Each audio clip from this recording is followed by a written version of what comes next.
তাদের খাবারই হচ্ছে মাছ ভাত, তারপরে হচ্ছে মুরগির মাংস, তারপর হচ্ছে দুধ, এসব হচ্ছে। তারপর হচ্ছে মুরগের কলিজা, গিলা, পা, মানে পা হাড় অনেক বেশি পছন্দ। মানে মুরগি নিয়ে আসলে আমার টুকটুকি মুরগি রেখে বসে থাকবে, খাবে না।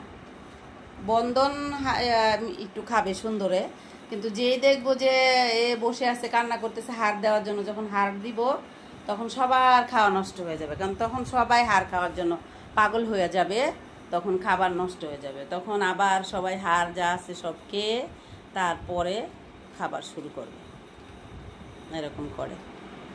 এখন একটা মুরগিতে তো আর হাড় বেশি থাকে না, আবার ট্যাং কিনতে যাব, কলিজা গিলা কিনতে যাব। এখানে একটা প্রবলেম হচ্ছে, বড় লোক যারা, তারাও মানে পয়সাওয়ালা যারা আর কি, তারা মুরগি নিতে আসলে এখন ডাক্তারি লাইনে মানে ডক্টররা বলে যে মুরগির পাতে অনেক ক্যালসিয়াম। তো যারা পয়সাওয়ালা মানুষরা মুরগি কিনতে আসে, তারা বলে এই আমার পাগুলো আলাদা করে দিও, পাগুলা নিয়ে যা।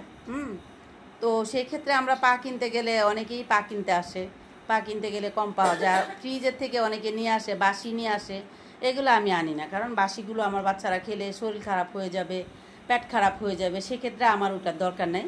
আমি একদম সামনে থেকে তাজাই মাত্র জবাই করছে এরকম হলে আনি, আয়না তারপরে তাদেরকে খাওয়াই।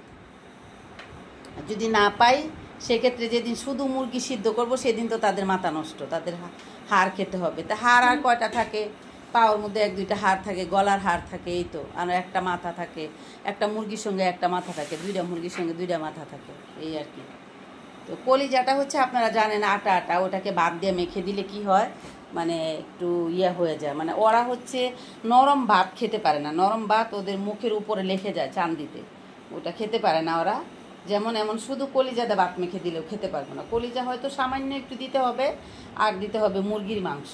মুরগির মাংসটা খুব মুরগির মশলা দিয়ে, আপনারা দেখেছেন আমরা যেভাবে খাই ঠিক সেরকম করে বোনা করি, কিন্তু তাদের জন্য জালটা কম দিই, মুরগির মশলা দিয়ে বোনা করি, বোনা করে মাংসটা পরিপূর্ণভাবে সিদ্ধ করি, যেন হাত দিয়ে ভেঙে দিলে ভাতের সাথে মেখে দিলে মাখা হয়ে যায়। কিন্তু তারপরও মাংস মেখে দিলে দানা দানা হয়ে থাকে, ওরা মাংসগুলোই টুকায় টুকায় খেয়ে নেয়, এই আর কি। তারপরে কি করা যাবে, নিজের সন্তানদেরকে মানুষ করলে কত ধরনের মর্জি থাকে, তাই ওদের তো মর্জি থাকবেই, ওরা তো আমারই সন্তান, তাই না?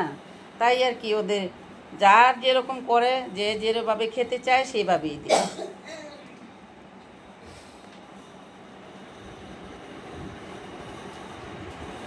মাম্মা খাও, এই যে মাম্মা, আজকে ঠান্ডা পানি দেই নেই, বৃষ্টি হয়েছে তো সেই জন্য আজকে নর্মাল পানি দিছি, নাহলে অন্য সময় দুই পাত্রে পানি দিয়ে, আপনারা দেখেছেন এখানে বড় একটা পাতিলের মধ্যে ঠান্ডা বোতল দিয়ে রেখে দিই, আবার ওই রুমে অন্য একটা রুমের মধ্যে আবার নর্মাল পানি দিয়ে রাখি, যার যেটা ইচ্ছা করে সে সেটা খায়।